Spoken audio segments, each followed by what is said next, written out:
Galaxies and Fantasies is a collection of 27 tales crossing genres from mythology to cosmology, fairy tale to space opera, surrealism to hyper-reality. This is one of them. Total lockdown. You heard the government's announcements.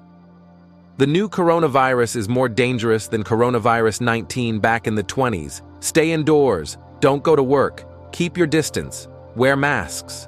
We'll get them to you as soon as we can. Yeah, stay indoors. Easy to say. Easy for us to do. In compensation, we had this wonderful view. I looked out at ocean, desert, and forest. I could even see the distant city lights twinkling away in the darkness. $1 billion view. And if we did want to take a walk, we had all the protective gear we could hope for. Of course, the stores and the bars were a long way away. Did I get on with Olga and Boris? Not like we had much choice. Nowhere to go and sulk if there was friction. So we behaved like grown-ups. Yeah, sure we did. Boris and I arrived after the initial outbreak, just when the borders started closing. Olga was already there, so she was kinda den mother, showing us the ropes and the rest. I liked her right off, maybe too much. She was chatty, very smart, warm, funny. She gave me a warm feeling when we first met, and we grew very close. But nothing would come of it, not here, not with the surveillance cameras, not with two professionals like us, not with Boris around. Boris? I got along with him in a professional way, though it was all smiles and arms on shoulders for the cameras. In between? Well, we got along as professionals. Distant, like when we arrived. Grading's over. Now we make settling in. Boris was Boris. Stiff, professional. Then we begin the work. He spun away to unpack his few possessions, leaving Olga and me to swap smirks. We kept ourselves busy. Lots of work to do, reports to make, and we kept to a strict exercise routine. It wasn't really working from home, but we were there, and local transport was kinda limited. So we just got on with things. Sure, we could go online and chat with family, trapped in their spaces back home, waiting for the all clear just like everyone else. The first few weeks were okay, a learning process. Olga began teaching me Russian in our spare time.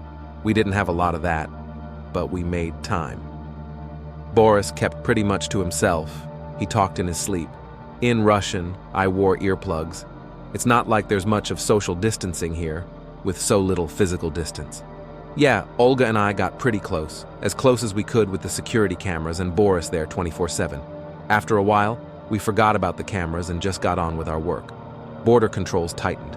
Fatality numbers rose daily. Food riots got put down. We tried to ignore it. Nothing we could do after all. And borders meant nothing to us. Our older commanders got replaced by younger ones, then by people we didn't know. Presidents started pointing fingers, shouting at each other over the news media. Tensions tightened, militaries mobilized. Olga's mother took ill, then was hospitalized, then came the bad news. I held Olga, hugged her, tried to comfort her. I guided her to her cubicle, where she could lay down. She pulled me close when I tried to go. She didn't want me to leave her alone. Yeah, it started as comforting. It ended in another place. We forgot where we were and the cameras. We sure forgot about Boris. Like I said, there wasn't much physical distancing there. He ripped back her cubicle's curtain and screamed out a stream of Russian.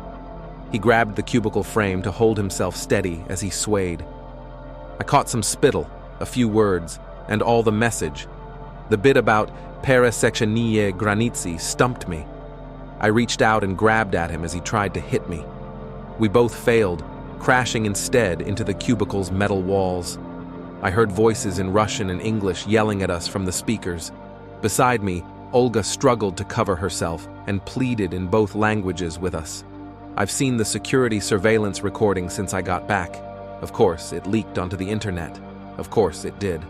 I can see the funny side now. Everyone says it lifted their spirits as they watched two idiots trying to land a single blow and only succeeding in crashing themselves into walls, floor, and ceiling. We got the Highlights of the Lockdown Internet Award. A relief crew arrived as fast as they could get one out here. but we spent a sullen few days in even deeper isolation. Antisocial distancing. Yeah, we found you could sulk here. We daren't take a walk outside for fear no one would open the door to let us back in. So we were disciplined, sacked, disgraced, and all the rest. But I did find out what parasecania granitsi meant. Crossing borders. Up there, in the zero-gravity confines of the International Space Station, we crossed borders every few minutes. But Olga and me?